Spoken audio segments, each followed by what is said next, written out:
Good afternoon, everyone.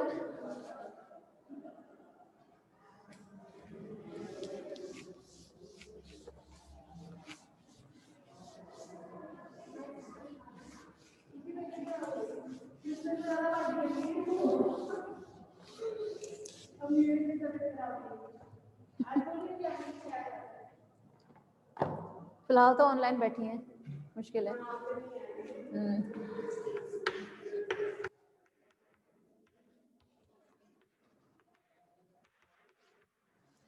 हाँ भाई, तो हम लोग बात कर रहे थे सर्कुलेटरी सिस्टम के बारे में, है ना।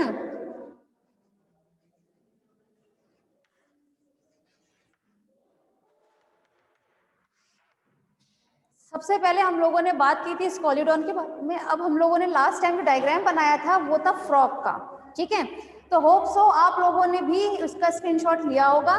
तो चलिए अपना अपना डायग्राम निकाल लीजिए आप, ठीक है। तो क्लास, जब हम लोग बात करें फ्रॉग के हार्ट के बारे में, ठीक है, तो इसका हार्ट भी स्कोलिडॉन के हार्ट की तरह ही किसमें कवर्ड रहता है हमेशा? पेरिकार्डियम में। और पेरिकार्डियम कैसा होता है आपका? ट्रांसपेरेंट एक मेम्ब्रेन होती है, ठीक है, जिसके दो पार्ट्स होते हैं, एक इंटरनल मेम्ब्रेन और एक आउटर मेम्ब्रेन। इसको हम क्या बोलते थे आपके? Visceral pericardium and parietal pericardium, ठीक है। पैराइटल पेरिकार्डियम की बात की जाए तो पैराइटल पेरिकार्डियम आपकी पेरिकार्डियम का आउटर मेम्ब्रेन होता है, जबकि विसरल पेरिकार्डियम ये होता है उसका इनर मेम्ब्रेन, ठीक है। जिन दोनों मेम्ब्रेन के बीच में, मतलब पैराइटल और आपकी विसरल पेरिकार्डियम, इन दोनों के बीच में जो स्पेस रहता है उसे हम बोलते हैं पेरिकार्डियम कैविटी। और ये कैविटी में हमेशा एक फ्लड भरा रहता है, ठीक है, और इस फ्लड को कहा जाता है पेरिकार्डियम फ्लड, ठीक है। ये तो आप लोगों को सभी में सुनना है, या फिर आपके में अगर आता है एग्जाम टाइम में तो इतनी बात तो पेरिकार्डियम के बारे में तो आपको यहाँ तक लिखना ही लिखना है, ठीक है, कि पेरिकार्डियम फ्लड भरा रहता है उस कैविटी, पेरिकार्डियम कैविटी में। वहीं अब आप देखिए अपने डायग्राम में, जब हम लोग एक्सटर्नल फीचर्स की बात करते हैं तो यहाँ बताया गया था कि इसका जो चैम्बर्स होते हैं टोटल 5 होते हैं। 5 में इसमें मतलब 2 ऑरिकल, एक वेंट्रिकल, एक आपका होता है ये ट्रनस आर्टरियोसिस और एक होता है आपका साइनस वेनुसिस, यही बताया था। जिनमें से 2 चैम्बर्स जो होते हैं साइनस वेनुसिस एंड आपका ट्रंकस आर्टरियोसिस, ये दोनों एसेसरी चैम्बर्स हुआ करते हैं, जबकि मेनली सिर्फ 3 चैम्बर्स ही यहाँ प्रेजेंट होते हैं, 2 ऑरिकल और एक वेंट्रिकल। आप लोग जानते हैं कि इसमें ये जो हार्ट होता है कैसा होगा? ट्रायंगुलर शेप का होता है, बहुत ज्यादा रेडिश कलर में होता है, ठीक है। सबसे पहले अगर हम लोग बात करें आपके साइनसिस वेनुसिस की, तो देखिए जो फर्स्ट डायग्राम आप लोगों ने बनाया था, ठीक है, तो वहां देखिएगा साइनसिस वेनुसिस जो है ये आपका कैसा होता है? ये आपका एसेसरी चैम्बर के फॉर्म में माना गया है, ठीक है, जो मेनली बना होता है 3 प्रीकैवल से। ऊपर की तरफ होते हैं लेफ्ट एंड राइट प्रीकैवल और नीचे की तरफ पोस्ट केवल वेन के द्वारा ये पूरा बना रहता है। वहीं अगर हम लोग बात करें ट्रंकस आर्टरियोसिस के बारे में, तो ये ट्रंकस आर्टरियोसिस जो है ये आपके राइट ऑलिकल से निकलकर आगे की तरफ बढ़ता है, ठीक है, और आगे जाकर 3 ब्रांच में टूट जाता है। ये आप अपने सेकंड डायग्राम में देखिएगा, ठीक है। और ये ट्रंकस आर्टरियोसिस जो है इसमें ये 3 कौन कौन सी होती है? First is common carotid, systemic and pulmocutaneous, ठीक है। वहीं अच्छा ऑनलाइन आप लोगों को समझ में आ रहा है ना? आप लोगों ने कल इसका स्क्रीनशॉट तो लिया ही होगा। चलिए आगे बात करते हैं। जब हम लोग बात करें आपके ऑरिकल के बारे में, ऊपर के दो जो आउटर मोस्ट ऑरिकल हैं उन दोनों के बीच में एक सेप्टा प्रेजेंट रहता है और उसे हम क्या बोलते हैं? इंटर ऑरिक्यूलर सेप्टम, ठीक है। वहीं जो आपका ऑरिकल और वेंट्रिकल, इन दोनों को भी जो एक दूसरे से अलग करता है वो भी एक ट्रांसवर्स सेप्टम होता है, जिसे हम बोलते हैं कोरोनरी सल्कस। देखिए लिखा था ना कोरोनरी सल्कस, ठीक है। और ये कोरोनरी सल्कस आपके ऑरिकल और वेंट्रिकल को बहुत अच्छे से क्या करता है? इसको अलग रखता है। वहीं अगर हम लोग बात करें आपके ऑरिकल में, तो लेफ्ट ऑरिकल की अगर हम बात करें तो लेफ्ट ऑरिकल आगे की तरफ जाकर आपकी पल्मोनरी वेन बनती है।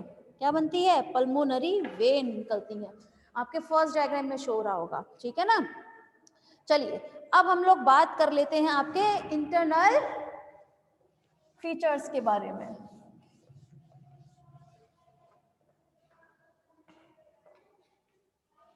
जब हम इसे डाइसेक्ट करते हैं तो हमें किस तरह से इसका हार्ट दिखाई देता है, जरा बात कर लेते हैं इसके बारे में।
हाँ भाई, अब हम लोग बात कर लेते हैं आपकी। तो सबसे पहले आपको यहाँ बताया गया है कि इसमें टोटल कितने चैम्बर्स होते हैं? टोटल 5 चैम्बर्स होते हैं। कौन कौन से होते हैं? Right auricle, left auricle, one ventricle. इसके अलावा इसमें एक होता है साइनसिस वेनोसिस और एक होता है ट्रंकस आर्टरियोसिस। ठीक है, ट्रंकस आर्टरियोसिस कहाँ से निकलता है? आपके राइट ऑरिकल से निकलता है, जो आगे चलकर दो आर्क्स में बदल जाता है। किसमें बदल जाता है? आपका आर्कटिक चैम्बर्स में। ठीक है, ये आर्कटिक जो है इसे मेनली 3 इसमें आर्क प्रेजेंट रहते हैं। आर्क मीन होते हैं आपके चाप, जिन्हें हम बोलते हैं। ठीक है, कौन कौन से होते हैं? Carotid arch, second systemic and third is pulmocutaneous arch, जिसके बारे में हम लोगों ने ऑलरेडी बात कर ली है। जब हम लोग बात करते हैं आपके राइट ऑरिकल और वेंट्र ऑरिकल के बारे में, तो ये राइट ऑरिकल हमेशा इससे थोड़ा सा बड़ा होता है। कैसा होता है? ये साइज में थोड़ा सा बड़ा होता है। वहीं इस राइट ऑरिकल में एक अपर्चर प्रेजेंट रहता है, जिसे हम बोलते हैं साइन्यू ऑरिक्यूलर अपर्चर। क्या बोलते हैं? साइन्यू ऑरिक्यूलर अपर्चर। ये साइन्यू ऑरिक्यूलर अपर्चर जो है, इसका मतलब है साइन्यू, साइन्यू मीन होता है साइनस वेनोसिस। ठीक है, ये साइनसिस वेनोसिस से आपका ब्लड कहाँ आता है? ऑरिकल में। वो भी ऑरिकल कौन सा होगा? राइट ऑरिकल में। ठीक है, ये साइन्यू ऑरिकुलर अपर्चर जो है, इसके ऊपर एक वॉल्व प्रेजेंट रहता है, जिसे हम बोलते हैं साइन्यू ऑरिक्यूलर वॉल्व। अपर्चर की जगह वॉल्व आ जाता है, जो इसको क्या रखता है? हमेशा बंद रखता है। इसका मतलब इसे वन वे होता है।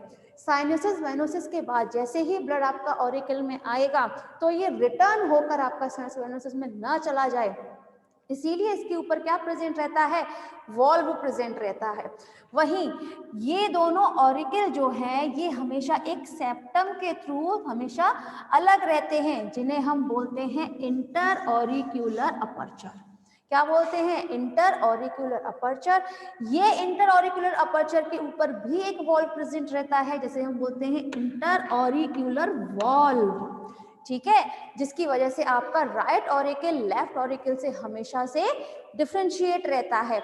वहीं इस आपका जो लेफ्ट ऑरिकल है, उस पर भी एक अपर्चर प्रेजेंट रहता है, जिसे हम बोलते हैं पल्मोनरी वेन की ओपनिंग। यहाँ पे ओपनिंग ऑफ पल्मोनरी वेन होती है। यहाँ से निकलने वाली जो आपकी वेन होगी, कहाँ जाएगी? लंग्स में जाती है। इसीलिए इसे हम क्या बोलते हैं? Pulmonary vein. यहाँ पर ये एक्चुअली पल्मोनरी वेन की जो ओपनिंग है, ठीक है ना, यहाँ से ही निकलेगी आपकी पल्मोनरी वेन, जो आपके डायरेक्ट हार्ट में जाएगी। वहीं जब हम लोग बात करें आपके ऑरिकल और वेंट्रिकल, ये दोनों भी एक दूसरे से अलग रहते हैं एक सेप्टम के थ्रू। ये सेप्टम कैसा होता है? ट्रांसवर्स सेप्टम होता है। ये ट्रांसवर्स सेप्टम को हम बोलते हैं ऑरिक्यूलो वेंट्रिक्यूलर वॉल्व। क्या बोला जाता है?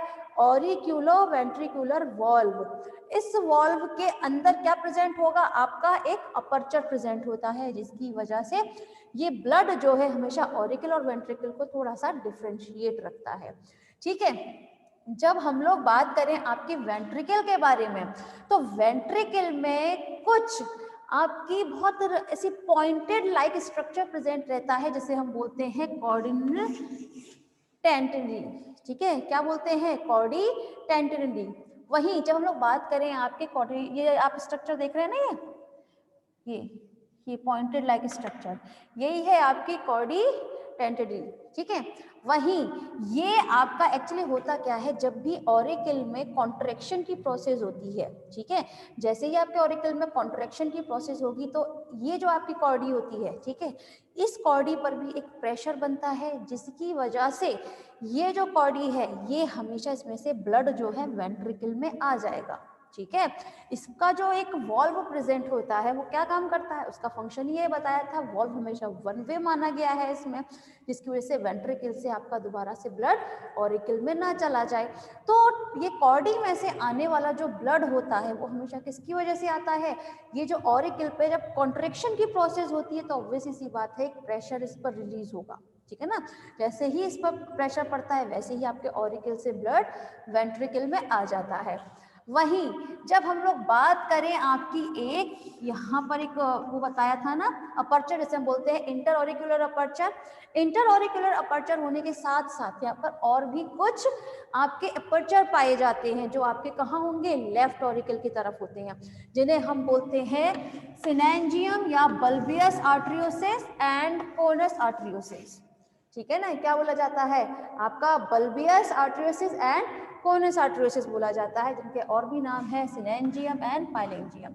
ये सिनेंजियम पाइलेंजियम जो आपके वॉल्व होते हैं, इनका एक्चुअली फंक्शन क्या होता है, ये हमेशा आपके लेफ्ट ऑरिकल में जो अपर्चर प्रेजेंट होते हैं, जो कुछ आपके अपर्चर राइट के तो आप लोगों ने स्टडी कर लिए हैं, ठीक है, जो आपके लेफ्ट से राइट की तरफ जाते हैं, ठीक है, लेकिन यहाँ हम लोग बात कर रहे हैं लेफ्ट ऑरिकल के बारे में, तो यहाँ पर भी कुछ अपर्चर प्रेजेंट रहते हैं। ये हमेशा आपके स्पाइरल वॉल के हमेशा थोड़ा सा ये नजदीक माना गया है, और जबकि ये थोड़ा सा दूर होता है, ये किससे, आपके स्पाइरल वॉल से। और स्पाइरल वॉल कहाँ प्रेजेंट है, आपके लेफ्ट ऑरिकल में प्रेजेंट होते हैं,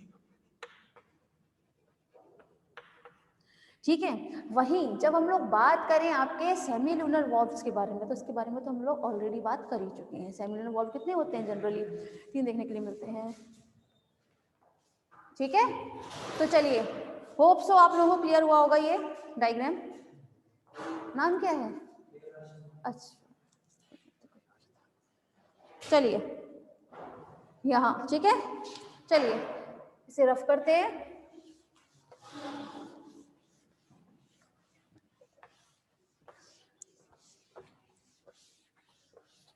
यस मैम, गुड।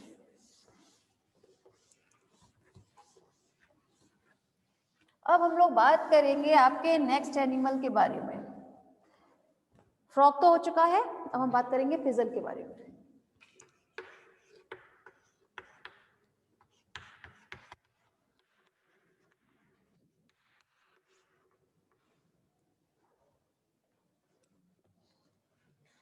वेरिनस तो आप लोग खुद ही स्टडी कीजिएगा, वेरिनस हर चीज में छुड़वाया जाएगा यहाँ।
हाँ भाई, फाइनल ईयर, ज़रा ध्यान दीजिएगा। जब हम लोग बात करें यहाँ पिजन के हार्ट के बारे में, ठीक है, तो एवीज में क्या बताया गया था कि उनका जो हार्ट होते हैं वो 4 चैम्बर्ड में डिफरेंशिएट होते हैं, ठीक है, आपके एवीज और मैमल्स दोनों में ही, ठीक है। जबकि आप लोग जानते हैं कि आपका जो हार्ट होता है एवीज में वो कैसा होता है, किसके अंदर रहता है, हमेशा पेरिकार्डियम के अंदर रहेगा। पेरिकार्डियम इट मीन्स, पेरिकार्डियम जो होता है ट्रांसपेरेंट मेम्ब्रेन से मिलकर बनी होती है, जिसके 2 पोर्शन होते हैं, inner membrane and outer membrane. Outer membrane को हम बोलते हैं पेराइटल पेरिकार्डियम, जबकि इनर मेम्ब्रेन को हम बोलते हैं विसरल पेरिकार्डियम। इन दोनों ही मेम्ब्रेन के बीच में एक कैविटी प्रेजेंट रहती है जिन्हें हम बोलते हैं पेरिकार्डियम कैविटी, और इस पेरिकार्डियम कैविटी में एक फ्लड भरा रहता है जिसे हम बोलते हैं पेरिकार्डियम फ्लड, ठीक है। ये चीज आपको सभी में लिखना है, फिर रिपीट कर रहे हैं अपनी बात, ठीक है। अगर आता है ये क्वेश्चन तो यहाँ तक तो आपको सभी चीज लिखनी ही लिखनी है। आफ्टर दैट अब हम लोग बात कर लेते हैं पहले एक्सटर्नल फीचर्स के बारे में। तो एक्सटर्नल फीचर्स में आप लोगों को बताया कि इसमें मेनली 4 चैम्बर्स होते हैं। इसमें जो आपके ट्रंकस आर्टरियोसिस एंड आपका जो साइनोसिस वाइनोसिस होता है, ये दोनों एब्सेंट होते हैं, टोटली एब्सेंट होते हैं। इसमें जो साइनोसिस वाइनोसिस जो होता है ये आपके राइट ऑरिकल में जाकर एकदम पूरा घुल जाता है, तो उससे मिल जाता है, आप ये कह सकते हैं, ठीक है। तो अब तक हम लोग पढ़ते थे ना, जो वो दोनों आपके जो एसेसरी चैम्बर्स थे वो दोनों क्या हो चुके हैं, यहाँ पर एब्सेंट हैं, ठीक है। चलिए बात कर लेते हैं आपके, ये हैं आपके दोनों auricle and this is a ventricle, ठीक है। जब हम लोग बात करें आपके ऑरिकल के बारे में, तो ऑरिकल 2 हैं आपके, तो right and left auricle. Right auricle left auricle से हमेशा कैसा होता है, थोड़ा सा बड़ा देखने के लिए मिलेगा, ठीक है ना, थोड़ा सा लार्ज शेप में देखने को मिलेगा। इन दोनों के बीच में एक सेप्टम प्रेजेंट रहता है जिसे हम बोलते हैं आपका इंटर ऑरिकुलर सेप्टम या फिर इंटर ऑरिकुलर अपर्चर प्रेजेंट रहता है। इस इंटर ऑरिकुलर अपर्चर के ऊपर एक वॉल्व प्रेजेंट रहेगा जिसे हम बोलते हैं इंटर ऑरिकुलर वॉल्व, जो हमेशा वन वे होता है, राइट ऑरिकल से लेफ्ट ऑरिकल की तरफ आपका ब्लड जो है दोबारा रिटर्न होने नहीं देता है, ठीक है। वहीं आप लोग जानते हैं वेंट्रिकल में भी मेनली 2 ही आपके चैम्बर्स हैं, लेफ्ट एंड राइट वेंट्रिकल की अगर हम लोग बात करें तो इसके बीच में भी एक ट्रांसवर्स सेप्टम प्रेजेंट रहता है जिसे हम बोलते हैं कोरोनरी सल्कस। ये जो वेंट्रल होते हैं आपके वेंट्रिकल, ये हमेशा कोरोनरी सर्कस के द्वारा एक दूसरे से अलग रहते हैं, ठीक है ना। कैसे रहते हैं, एक दूसरे से ये अलग रहते हैं, कोरोनरी सर्कस, ठीक है। तो आई थिंक ये तो आपको क्लियर हुआ होगा। वहीं आप लोगों को इससे पहले बताया गया था कि इसमें ओपनिंग ऑफ पल्मोनरी वेन भी प्रेजेंट होती है, तो यहाँ से निकलने वाली जो आपकी पल्मोनरी आर्टरीज हैं ये कहाँ जाएंगी, आपके लंग्स की तरफ जाती हैं, ठीक है। अब हम लोग बात करें अगर आपके इस वाले डायग्राम के बारे में, तो ये डायग्राम जो था, ठीक है, इसी को इस तरह से शो किया गया है, ठीक है। तो पीछे से जो आपकी पल्मोनरी आर्टरीज जो यहाँ से बहुत कम दिख रही थी, यही चीजें आपको यहाँ पर अच्छे से दिख सकती है, इसलिए बाकी के जो आपके ऑरिकल और वेंट्रिकल है वो यहाँ पर अच्छे से शो नहीं किए गए हैं, ठीक है। सिर्फ और सिर्फ इसी को इस तरह से शो किया गया है, ठीक है।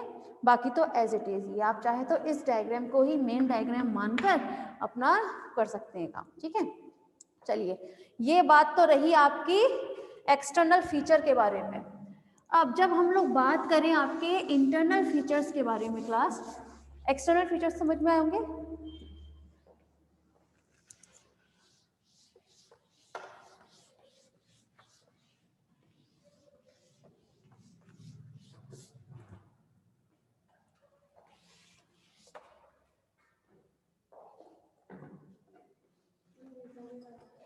अच्छा रिजाइन कीजिए फाइनल ईयर आप।